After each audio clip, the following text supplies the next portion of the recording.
Halo, assalamualaikum warahmatullahi wabarakatuh. Kembali lagi bersama saya Bang Mimin di channel Musik Official Story Crew 02. Kali ini saya akan membawakan novel The Story of Ye Chen. Mohon maaf kemarin nggak upload karena saya panas dalam ya di bibir ini, jadi nggak baik lah buat ngomongnya itu agak gimana gitu. Nah, kali ini saya akan membawakan The Story of Ye Chen bab 3894 sampai bab 3900 ya, 6 bab. Jadi kali ini saya akan membawakan 6 bab. Mohon maaf uploadnya telat ya. Sekarang jam 23.41 ya. Dimana vacation tahu daripada siapapun bahwa Yechen tidak peduli dengan jutaan komisi yang diberikan, tapi ya, apalagi Yechen itu hanya pil permajaan itu yang diutamakan. Oke, langsung saja ya. Bab 3894. Vekasin tahu lebih baik daripada siapapun bahwa Yechen tidak peduli dengan jutaan komisi dari Feng Shui ini. Lagi pula hanya pil permajaan yang bisa bernilai puluhan miliar atau bahkan puluhan miliar dolar. Belum lagi Yechen kemungkinan besar adalah bos di belakang layar perusahaan Jiusan Pharmaceuticals. Jika itu masalahnya, laba bersih Jiusan Pharmaceuticals dalam 1 tahun bisa mencapai puluhan miliar dolar. Bagaimana mungkin orang seperti itu peduli dengan beberapa juta rupiah saja? Oleh karena itu, Vacation dengan cepat menebak mengapa Ye Chen ingin membangun citra seorang ahli Feng Shui di depan keluarganya. Karena bukan karena uang, pasti ada alasan yang lain. Kemungkinan besar itu untuk memberinya tingkat identitas lain, untuk mendapatkan waktu dan ruang. Jadi dia berkata kepada Ye Chen, "Tuan Ye, saya tidak tahu bagaimana bisa membalas Anda atau bantuan yang begitu besar, tapi itu akan lama di masa depan. Saya harap kita bisa memiliki banyak kesopanan di masa depan atau planning ke depannya. Jika ada sesuatu yang membutuhkan saya di masa depan nanti, tolong jangan tanya sesuatu, langsung telepon saya. Saya mohon Tuan Ye," dengan sopannya. Yajan sedikit mengangguk dan tersenyum. "Nona Zan, karena tidak ada yang salah di sini, ayo kita kembali." Vekasien buru-buru berkata, "Oke Tuan, silahkan." Kemudian Yechen keluar dari Shuyun Villa bersama Vekasien. Ketika dia sampai di gerbang Shuyun Villa, Vekasien bertanya kepada Yechen, "Tuan Ye, Anda punya waktu di siang hari? Bagaimana kalau saya mentraktir Anda?" Yechen tersenyum dan menolak dan berkata, "Tidak Nona, tidak Nona Zan. Saya masih memiliki hal yang harus dilakukan sebentar lagi. Saya memiliki kesempatan untuk makan bersama di lain hari." Mendengar ini, Vacation tidaklah melanjutkan untuk memperjuangkannya. Dia tersenyum dan berkata, "Tuan Ye, bagaimanapun saya harus tinggal di Jingling sebentar. Jika ada kesempatan lain hari, saya akan mengundang Anda untuk makan malam bersama istri Anda." Yechen tersenyum dengan sopan dan mengangguk dan berkata, "Jika ini masalahnya, maka saya akan pergi dulu." Vacation mengangguk dan berkata, "Tuan Ye, pergilah." Menyaksikan Yechen masuk ke mobil BMW dan pergi, Vacation masuk ke cadikalnya. Begitu dia masuk, dia bertanya kepada sopir dan pengawalnya, "Tuan Lau, apakah Anda melihat seberapa kuat Yechen barusan?" Yang Vacation sebut Tuan Lau adalah pengawal pribadi dari Vacation itu. Tuan Lau menjawab, Luo Jianjing berusia 45 tahun, tetapi karena kekuatan dan kebugaran fisiknya yang kuat jauh melampaui orang biasa, ia juga terlihat seperti orang paruh baya berusia 30-an. Luo telah bersama Vacation selama lebih dari 3 tahun. Meskipun dia sangat kuat, dia masih menghormati Vacation. Di mata keluarga Luo, Vacation adalah yang paling menonjol dari generasi keluarga Fei. Mengikutinya juga merupakan pilihanlah yang sangat baik untuk dirinya sendiri. Pada saat ini, Luau menyalakan mobil dan berkata dengan hormat, "Nona Hui, saya tidak bisa melihat kekuatan Yechen. Dia bukanlah ahli bela diri atau kekuatannya di atas saya." Fei berkata dengan terkejut, "Kemungkinan untuk berada di atasmu sangatlah kecil. Lagi pula dia baru berusia 20-an. Aku belum pernah mendengar ada orang yang bisa menjadi prajurit bintang 6 di usia 20. Luau berkata dengan sungguh-sungguh, "Setelah tingkat kultivasi mencapai tingkat tertentu, usianya tidaklah dapat dilihat dari luar, tuanku. Berusia 78 tahun ini, tetapi sepertinya dia baru saja berusia 40-an tahun." Vekasin menggelengkan kepalanya dan berkata, Saya telah membaca semua informasi tentang Ye Chen. Dia memang baru berusia 20-an.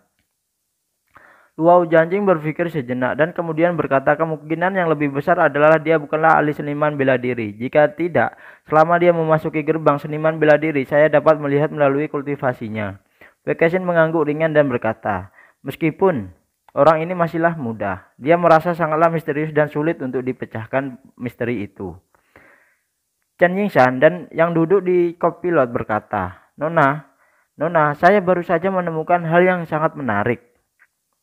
Vexin bertanya dengan merasa ingin tahu. Ada apa? Ada apa, Sansan? Chen Yingshan berkata panjang. Jarak sumbu roda dan lebar ban mobil yang dikendarai Ye Chen semuanya terbaik di BMW. Saya baru saja membandingkannya. Mobil ini adalah mobil teratas BMW 760 tahunan yang lalu. Tapi yang diposting di bagian belakang mobil adalah BMW 520. Vexin terkejut dan kemudian tersenyum. Sepertinya dia benar-benar bukanlah orang biasa. Dan dia harusnya menutupi saat mengendarai BMW. Saat dia berkata, dia teringat sesuatu dan berkata kepada Chen Yingshan, Sansan, hubungkan ponselku ke perekam mengemudi dan cari untuk melihat apakah kamu baru saja memotret penampilan Ye Chen. Chen Yingshan terkekeh dan menyerahkan telepon kepada Vexin dan berkata, Nona, ketika Anda dan Ye Chen memasuki tadi, saya sudah mengekspor gambar dari perekam mengemudi dan saya memilih beberapa gambar yang lebih jelas. Kamu lihat, Nona. Vexin berkata dengan kagum, ya, Sansan, kamu sangatlah pintar. Chen Yingshan tersenyum dan berkata, Nona, dengan mengikuti kecepatan kemajuan yang sangat cepat. Vexin tersenyum sedikit, mengambil telepon dan melihatnya dengan serius. Sejak Ye Chen tiba lebih dahulu dan Ye Chen menunggu di luar mobil, Kandikal mengambil gambar yang sangatlah jelas ketika mendekati Ye Chen, dan foto yang diambil oleh Sansan juga sangatlah jelas. Vexin berkata dengan puas, saya harus bertemu Smet dari FBI dan membiarkan dia melihat foto-foto ini untuk melihat apakah Direktur Y adalah Ye Chen ketika dia sedang bernegosiasi dengan Jiuzuan Pharmacen. Setelah itu dia berkata kepada Chen Yingshan, Sansan, tolong hubungi aku ke Smet untukku. Ajak dia keluar untuk bertemu denganku. Dan katakan bahwa aku punya sesuatu untuk ditanyakan langsung padanya. Oke. Pada waktu bersamaan, Ye Chen selalu merasa ada yang salah dalam perjalanan kembali. Pengemudi Vexin tiba-tiba muncul di benaknya dan dia tiba-tiba menyadarinya. Yang salah adalah wanita muda ini dapat membawa prajurit bintang 6 di sisinya. Ini hampir merupakan pengawal terkuat yang pernah dilihatnya sejauh ini. Seorang prajurit bintang 6 dapat tinggal di sisinya dan menjadi pengawalnya. Dari perspektif ini, ada kemungkinan bahwa kekuatan keluarganya di belakang Zenfire jauhlah di atas keluarga Ye. Jika keluarga Ye dapat memiliki prajurit bintang 6 yang menindas formasi Luhaitian dari Istana Wanlong, tidak akan pernah berani membawa peti mati langsung ke rumah keluarga Ye. Dan ada juga poin kunci yang sangatlah penting, yaitu Zenfire masihlah sangat muda dan sangat tidak mungkin untuk menjadi kepala keluarga. Jika dia bahkan dapat dilengkapi dengan prajurit bintang 6 sebagai pengawalnya, maka tuan dari keluarga ini saya khawatir ini bukanlah hanya prajurit bintang 6. Bahkan dimungkinkan untuk memiliki beberapa prajurit bintang 6 atau bahkan prajurit tingkat tinggi. Menurut harga pasar prajurit bintang 6 dari Istana Wanlong setidaknya 200 juta dolar per tahun akan dimulainya. Selain itu, prajurit bintang 6 di Istana Wanlong semuanya melayani sebagai jenderal yang memimpin pasukan untuk bertarung dan tidak mungkin untuk menerima pekerjaan sendirian. Jadi bahkan lebih tidak mungkin untuk melayani sebagai pengawal. Jika sebuah keluarga membesarkan 3 atau 5 prajurit bintang 6, biaya untuk tahun itu mungkin melebihi 1 miliar dolar Amerika Serikat per tahun. Jumlah ini jelas merupakan angka astronomi yang mengejutkan. Ada banyak keluarga yang besar bernilai ratusan miliar dolar di Cina dan laba bersihnya mereka sepanjang tahun tidak 1 miliar dolar Amerika. Ambil contoh, grup Song, meskipun memiliki nilai pasar 100 miliar yuan, laba bersih tahunannya hanyalah 3,5 miliar yuan. Ini masih merupakan situasi pasar yang baik. Jika Song Wanting menyewa seseorang prajurit bintang 6, biaya individu ini mungkin telah mencapai setengah dari laba bersih seluruh grup Song. Memikirkan hal ini, dia segera memanggil Wan Paujon. Segera setelah panggilan terhubung, Ye Chen langsung memerintahkan Paujon, Anda dapat memeriksa saya apakah ada keluarga Cina dengan nama keluarga Zhang di Prancis. Ngomong-ngomong, periksa seberapa kuat keluarga ini. Efisiensi Wan Paujonlah sangat cepat. Dia dengan cepat menjawab Ye Chen. Tuan Ye, memang ada keluarga Cina bermarga Zhan. Di Prancis, kekuatan keluarga relatiflah rata-rata. Dan total asetnya yang dapat dihitung sekitar puluhan miliar euro. Total aset hanyalah puluhan miliar euro. Ye Chen bertanya sedikit terkejut. Apakah tidak ada proyek besar yang hilang? Wang Paujon menjelaskan, Tuan, saya tidak berani mengatakan bahwa ini 100% tanpa kelalaian saya. Tetapi penyimpangannya keseluruhannya tidak akan terlalu besar. Mendengar ini, Ye Chen merasalah sangat bingung. Total aset keluarga Zhan sekitar 10 miliar euro, yang kurang dari 100 miliar yuan, yang tidak sebagus keluarga Song. Oleh karena itu, Ye Chen merasa bahwa ada masalah agak aneh di sini. Ye Chen memanggil Qin Gang. Segera setelah menelpon terhubung, saya mendengar suara terkejut Qin Gang. Tuan Ye, mengapa Anda menelpon saya hari ini? Ye Chen bertanya dengan rasa ingin tahu. Tuan Qin, apakah Anda menjual villa? Di Villa Siyun, Qin Gang di ujung telepon jelas terkejut dan bertanya dengan heran. Tuan Ye, bagaimana Anda tahu? Bukankah Aokse yang memberitahu Anda gadis ini? Biarkan saya merahasiakannya setiap hari. Tanpa diduga, dia sendiri akan memberitahu Anda secara langsung. Ye Chen tersenyum dan berkata, Aokse tidak memberitahu saya tentang ini. Tapi orang yang kebetulan membeli villa Anda mengenal mertua saya. Benarkah? Iyakah? Seru Qin Gang, lalu tersenyum tak berdaya. Sepertinya aku tidak sengaja menyalahkan Aokse. Setelah berbicara, Qin Gang berkata, Tuan Ye, ini masalahnya. Villa Siyun Villa memanglah terlalu jauh dari kota, tidak terlalu nyaman. Jadi kami tinggal di sebuah flat di kota. Hampir sepanjang waktu beberapa waktu yang lalu, Aokse bukankah saya mengatakan bahwa saya ingin tinggal di Thompson Yipin dan menjadi tetangga Anda dengan Tuan Ye. Dia sangatlah prihatin tentang ini. Jadi kami telah menunggu perumahan yang cocok untuk keluarga. Beberapa saat yang lalu, seorang set A03 dirilis dan kami buru-buru membelinya. Setelah mengatakan itu, Qin Gang berkata lagi, Tuan Ye, janganlah beritahu Aokse bahwa aku sudah memberitahumu. Kalau tidak, gadis ini pasti akan marah padaku. Ye Chen bertanya dengan rasa ingin tahu. Tuan Qin, bisnis Anda semakin berkembang baru-baru ini. Bahkan jika Anda ingin membeli Thompson kelas 1 atas, Anda tidak haruslah menjual villa tersebut. Bukankah itu tidak masalah? Qin Gang berkata dengan tergesa-gesa. Tidak. Selama periode waktu ini, Yusan Pharmaceuticals telah memberikan terlalu banyak pesanan kepada keluarga Qin saya. Ini telah menggandakan bisnis bahan obat keluarga saya lebih beberapa kali lipat, dan bisnis keluarga Qin telah menjadi lebih besar dan lebih besar lagi. Hanya saya telah menginvestasikan sejumlah besar uang di Baozhou dari waktu ke waktu. Jadi saya sedikit gugup baru-baru ini. Ye Chen mengerutkan kening. Baozhou? Sepertinya aku belum pernah mendengar tentang tempat itu. Qin Gang menjelaskan, Tuan Ye, Baozhou adalah pusat perdagangan dan basis produksi bahan obat terbesar di negara kita. Namun, kota ini relatif kecil dan hanya kota tingkat keempat, jadi tidaklah terlalu terkenal. Ye Chen bertanya kepadanya, apakah Anda berinvestasi dalam bahan obat di sana? Ya, Qin Gang menjelaskan, Anda beritahu saya, Tuan Ye. Sekarang jumlah bahan obat yang saya tangani semakinlah besar, jadi saya ingin memperluas hubungan saya. Setelah jeda, Qin Gang berkata lagi, saya baru saja membeli basis produksi obat Tiongkok lokal skala besar di Baozhou untuk beberapa waktu lalu, dan kemudian menginvestasikan sejumlah uang untuk memperluas skala. Sejujurnya langkah ini agak besar. Dana pengeluaran saya pada dasarnya diisi. Tanpa diduga daftar Thompson YP juga lah keluar pada saat ini. Karena saya tidak punya uang, saya menjual villa tersebut. Bagaimanapun villa kemungkinan besar akan kosong di masa depan. Ya, Ye Chen berkata, jika Anda tidak memiliki cukup dana, katakan saja pada saya. Anda dapat mendukung sebagian dari Anda kapan saja. Apakah Anda masih dapat mentransfer dana sekarang? Jika tidak dapat ditransfer, saya akan menyelesaikan untuk beberapa waktu untuk Anda sekarang. Qin Gang berkata dengan tersanjung. Tuan Ye, saya sangatlah berterima kasih atas kata-kata Anda. Tetapi tidak ada masalah besar dengan pendanaan saat ini, Tuan. William baru saja menelepon saya dan berkata bahwa dia akan menyelesaikan masalah ini. Untuk segera, pembayaran untuk obat-obatan bahan begitu uangnya tiba, saya akan dianggap sebagai uang kembali. Ye Chen berkata, Tuan King, jika Anda memiliki pertanyaan serupa di masa mendatang, silakan hubungi saya segera mungkin. Oke, Qin Gang berkata dengan penuh semangat, "Aku tahu Tuan Ye."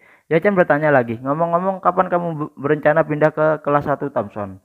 Qin Gang berkata, "Auxe telah mempersiapkan ini dalam beberapa hari terakhir. Villa telah direnovasi dan tidak ada yang berubah. Beberapa furnitur perlu diganti. Diperkirakan akan selesai dalam beberapa hari." Auxe mengatakan bahwa saya akan mengundang Anda untuk makan di rumah pada waktu itu dan memberi Anda kejutan makan. Anda harus berpura-pura tidak tahu. Ye Chen tersenyum dan berkata, "Oke, saya pasti akan datang untuk memberi selamat kepada Anda saat itu." Dengan itu, Ye Chen memikirkan Zhang Fei dan bertanya kepadanya, "Omong-omong, Presiden Qin, apakah orang yang membeli villa Xiu Anda bernama Zhang Fei?" Qin Gang berkata, "Tidak, orang yang membeli villa itu adalah seorang Tionghoa Amerika bernama Chen Yingshan." Mendengar nama Chen Yingshan, Ye Chen menebak bahwa dia seharusnya menjadi asisten Zhang Fei. Pada saat ini Qin Gang berkata lagi, "Namun rumah itu memanglah dipindahkan ke nama Zhang Fei. Pada akhirnya tetapi saya tidak melihat Zhang Fei sendiri. Prosedur pemindahannya ditandatangani oleh Chen Yingshan atas namanya." Ye Chen terkejut dan berseru dan bertanya kepadanya, "Apa? Kamu belum melihat Zhang Fei? Bukankah dia melihat ruangan itu?" "Tidak." Qin Gang berkata, "Chen Yingshan lah yang datang sendiri dan melihatnya sekali. Setelah melihatnya sehari itu, dia memutuskan di tempat." Ye Chen bertanya, "Lalu ketika dia melihat rumah, apakah dia mengambil foto-foto dan mengirimnya ke orang lain? Atau berbicara dengan orang lain untuk panggilan video agar orang lain melihat rumah itu?" "Tidak." Qin Gang berkata lagi, "Dia dibawa oleh agen pada hari itu. Dia melihat rumah. Kami sepakat untuk bertemu langsung di villa. Setelah dia datang, saya membawanya untuk melihat rumah saya dan memberikan pengantar singkat, dan kemudian dia memutuskan untuk memintanya. Ya, saya belum melihatnya mengambil foto atau merekam video, apalagi menelepon atau video call dengan orang lain." Ye Chen bahkan lebih terkejut ketika mendengar ini. Menurut apa yang dikatakan Zhang Fei, dia membeli rumah ini untuk orang tua di keluarganya, untuk kembali ke Jinling untuk tinggal. Selain itu, dari penampilannya dia juga dapat melihat bahwa dia sangatlah peduli dengan rumah ini. Dia tidak hanya mengundang suaminya, istrinya Xiao Changkun, untuk datang menemui Feng Shui, tetapi dia bahkan ingin mencari istri Xiao Churan untuk membantunya mendekorasi ulang. Namun jika Zhang Fei tidak maju dari pemilihan rumah ini hingga keputusan untuk membelinya, maka kesenjangan antara sikap Zhang Fei di depan dan belakang terhadap rumah itu terlalulah sangat jelas. Sebelum Anda membeli, Anda tidak peduli sama sekali. Anda bahkan tidak melihatnya, dan Anda hanyalah membiarkan asisten yang membuat keputusan. Setelah saya membelinya, saya tiba-tiba menjadi sangatlah khawatir. Kami tidak hanya harus mengkonfirmasi masalah Feng Shui, tetapi juga berinvestasi besar-besaran dalam mendekorasi ulang. Mengapa? Ye Chen memikirkannya, tetapi hanya ada satu jawaban. Artinya penampilan Zhang Fei sebelumnya membeli rumah ini adalah sikapnya yang sebenarnya terhadap rumah ini. Dan penampilannya setelah membeli rumah hanyalah sebuah sandiwara yang sengaja ditunjukkan atas dasar rumah ini. Memikirkan hal ini, Ye Chen mengerutkan kening dan merasa bahwa Zhang Fei tampaknya sedikit tidak baik atau sangatlah mencurigakan. Ye Chen bahkan berspekulasi bahwa Zhang Fei ini meminta asistennya untuk membeli villa, bukan untuk ditinggali orang tua sama sekali, tetapi hanya untuk lebih dekat dengan dirinya sendiri, yaitu Ye Chen. Jika ini masalahnya, maka pendanaannya untuk asosiasi lukisan dan kaligrafi di Jinling mungkin hanyalah kedok. Dan tujuan sebenarnya kemungkinan adalah untuk mendekati ayah mertua Ye Chen, yaitu Xiao Changkun, dan kemudian melalui hubungan ayah mertua Ye Chen menggunakan dasar Feng Shui untuk mendekati si Ye Chen. Ini adalah membuat hati Ye Chen tiba-tiba sangatlah waspada. Sejak dia menerima 10 miliar dari Tang Xihai dan menerima grup Di Hao, Ye Chen telah berusaha menyembunyikan identitasnya sebanyak mungkin, terutama di depan keluarga istrinya. Alasannya adalah mereka tidak ingin ada yang menemukan mereka karena identitas asli mereka, terutama istri Xiao Churan. Dan selama setahun terakhir ini, Ye Chen telah bersembunyi dengan sangatlah baik. Meskipun dia telah membuat banyak musuh kecuali bibinya yang arogan dan mendominasi, Ye Changming tidak ada yang benar-benar memusatkan perhatiannya pada Xiao Churan. Namun, Zhang Fei ini memecahkan situasi ini. Dia tidak hanya menemukan Ye Chen, dia bahkan menemukan ayah mertua dan istrinya si Ye Chen, yaitu Xiao Churan. Ini tidak diragukan lagi, telah menyatu skala negatif Ye Chen, dan pada saat yang sama membuatnya bertekad bahwa dia harus menggali identitas asli Zenfire dan kemudian menggunakan caranya sendiri untuk memperlakukannya dan diam-diam memasukkannya ke dalam sakunya sendiri. Jika dia berani melakukan sesuatu yang mengancam orang-orang di sekitarnya, jangan biarkan dia kembali ke negaranya. Pada saat yang sama di jalan, Vekasin tidaklah bisa menyembunyikan kegembiraannya dan berkata kepada Chen Yingshan, "Shen, kamu akan bertemu Xiaochuran untukku sore ini. Jadi aku ingin mengundangnya ke Xiu Villa untuk melihat rumah kita dan mendekorasi rumah kita. Anggarannya 30 juta dan biaya desain 10%. Jika dia bersedia, saya bisa memintanya semua dekorasi untuknya." Shen mau tidak mau bertanya, "Nona, Anda telah menemukan Ye Chen, jadi mengapa membuang waktu untuk Xiaochuran?" Vekasin berkata denganlah sungguh-sungguh, "Saya melakukan ini untuk bersiap-siap. Jika kakek tidak bisa mendapatkan pil permajaan di pelelangan, maka saya masih memiliki secerca harapan di sini." Shen tidak bisa tidak berkata, "Nona, saya pikir dengan kekuatan keluarga Fei, peluang Master memenangkan pil permajaan di pelelangan masihlah sangatlah tinggi."